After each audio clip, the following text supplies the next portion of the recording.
عبداللہ ابن شخیر کہتے ہیں کہ میں اللہ کے نبی صلی اللہ علیہ وسلم کے پاس گیا اور وہ نماز پڑھے تھے، اور جب نماز پڑھ رہے تھے وہ، تو میں جب قریب پہنچا تو ان کے چیسٹ سے ایسی آواز آ رہی تھی کہ جیسے ایک پاٹ بوائل کر رہا ہوتا ہے، out of crying and vaping, اور رونے سے.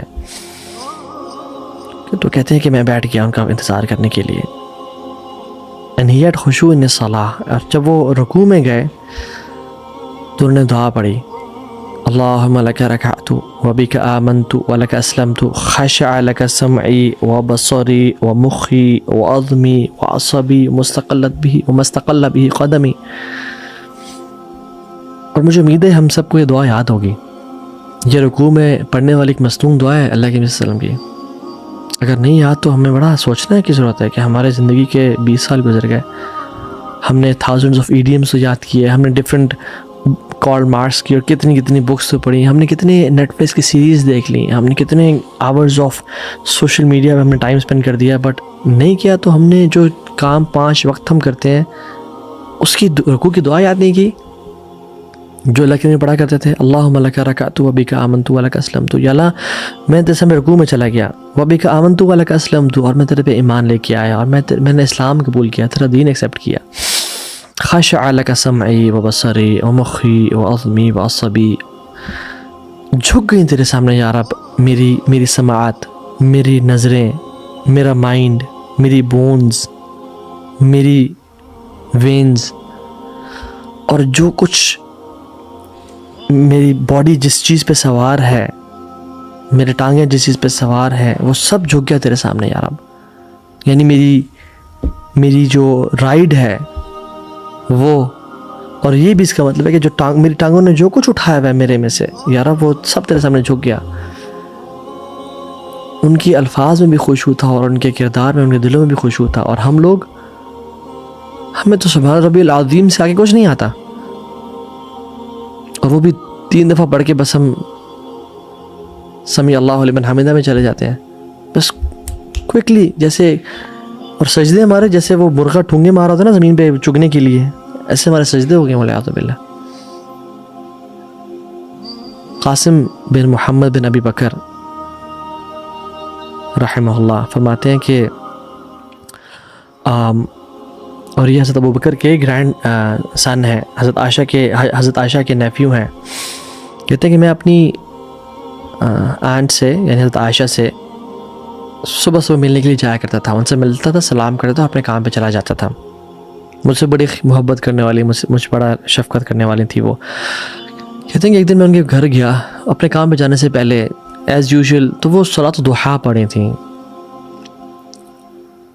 تو وہ پڑھتے کہتے ہیں میں نے جب سنا تو کیا پڑھی ہیں، تو کہہ رہی تھی فمن اللہ علینا وبقانا عذاب السموم، فمن اللہ علینا وبقانا عذاب السموم.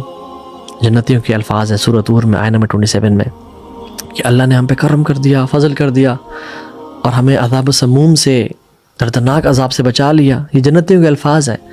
حضرت عائشہ پڑھ رہی تھیں. کہتے میں باہر ویٹ کرتا رہا کہ ابھی یہ رکوع میں جائیں گی، ابھی ختم کریں گی تو میں ان سے ملوں گا. کہتے حتیٰ کہ میں بہت دیر لگ گئی اور میں بہت بور ہو گیا. کہتے میں نے کہا چلو اپنے کام شام کر کے آج آپ سے مل لیتا ہوں. میں گیا، میں نے اپنے کام شام کیے، جتنی رولز رسپانسبلٹیز تھی میں نے سنبھالی. اور جب کافی دیر بعد جب میں واپس آیا، جب ان کے دروازے تک پہنچا تو سنا وہ کہہ رہی تھی فمن اللہ علینا وبقانا عذاب السموم، فمن اللہ علینا وبقانا عذاب السموم. اللہ نے ہم پہ فضل کر دیا اور ہمیں عذاب السموم سے بچا لیا. ایز اف کہ یا رب پلیز یہ الفاظ میرے منہ سے نکلوا دینا، یا رب پلیز یہ الفاظ میرے ہوں اور ہم جیسے لوگوں کے ہوں کہ ہم قیامت کے دن اور جنت میں جا کے بول رہے ہو یا رب ابھی تک کچھ نہیں پتا کہ کیا بنے گا کیا نہیں بنے گا. And she was repeating the same آیت اگین اینڈ اگین. اور ہم لوگ ہماری نماز، یا اللہ المستعان. اور عبداللہ بن عمر کہتے ہیں کہ عبداللہ بن عمر کو ایک شخص نے دیکھا کہ وہ نماز پڑھ رہے ہیں اور آیات کی تلاوت کر رہے ہیں. الا یظن اولئک انہم مبعوثون، کیا وہ نہیں جانتے کہ ان کو اٹھایا جائے گا؟ کیا وہ گمان نہیں کرتے کہ وہ واپس آئیں گے؟ کس دن؟ لیوم عظیم، اس بڑے دن. اس دن کیا ہوگا؟ یوم یقوم الناس لرب العالمین، اللہ رب العالمین کے سامنے لوگ کھڑے ہوں گے سارے. تو عبداللہ بن عمر کو یہ ریئلائز ہوا کہ they had They had khushu in their hearts کہ میں نے اللہ کے سامنے کھڑا ہونا ہے اور میرے کیا اعمال ہیں, اور کیا اعمال تھے ان کے, اللہ اکبر, اور میرے کیا اعمال ہیں. وہ رونا شروع ہو گیا, اتنا روئے کہ حتیٰ وہ بے ہوش ہو گیا, and he collapsed. ان کا خشوع ان کو آگے بڑھنے نہیں دیتا تھا, اور ہم لوگ پورا پارا پڑھ لیا اور پتہ نہیں چلا کیا بنا.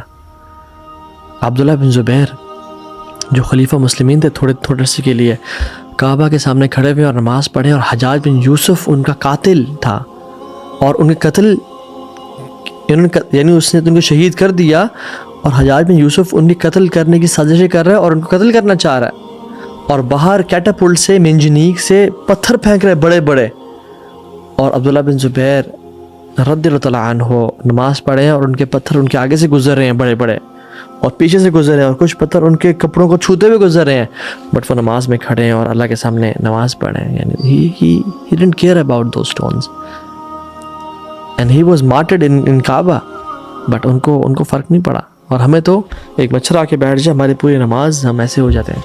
آج جلیل صاحب نے اس ویڈیو میں ہمیں بتایا ہے کہ ہم جو سجدہ رکوع کرتے ہیں اس میں تو کبھی دعا ہم نے مانگی نہیں ہے, اور نہ ہی ہمیں پتہ ہے کہ اس میں کوئی دعا ہوتی ہے.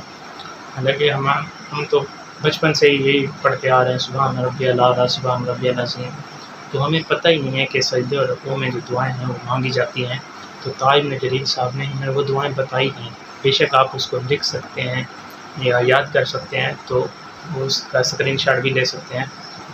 تو ایسا دیکھ لیں کہ ہمیں دعائیں کا پتہ ہی نہیں ہے, تو سجدے اور رکوع میں جو دعائیں ہیں وہ ضرور مانگنی چاہیے, اور اس سے اللہ تعالیٰ بہت خوش ہوتا ہے. اور اس سے آپ کے سجدے رکوع میں جو بھی وہ دعائیں ہیں وہ مانگ کر جو دعا کریں گے تو اللہ تعالیٰ اس دعا میں بھی آسانی فرماتا ہے اور آپ کی ہر دعا قبول فرماتا ہے. تو جیسا کہ ہمیں پتہ ہی نہیں تھا کہ سجدے رکوع میں دعائیں ہیں, تو طالب جلیل صاحب نے ہمیں بتائی ہیں کچھ دعائیں, تو وہ ہمیں یاد کرنی چاہیے, اور اپنی نماز میں جو ہے خشوع لانا چاہیے. اپنی نماز وہ مختصر ہو, پہلے والی جو روٹین بنی ہوئی ہے ہماری, بس سجدے کیے رکوع کیے تو بات ختم, اس طرح نہ کریں. اپنی نماز میں خشوع لے کے اپنی نماز کو تھوڑا لمبا کریں.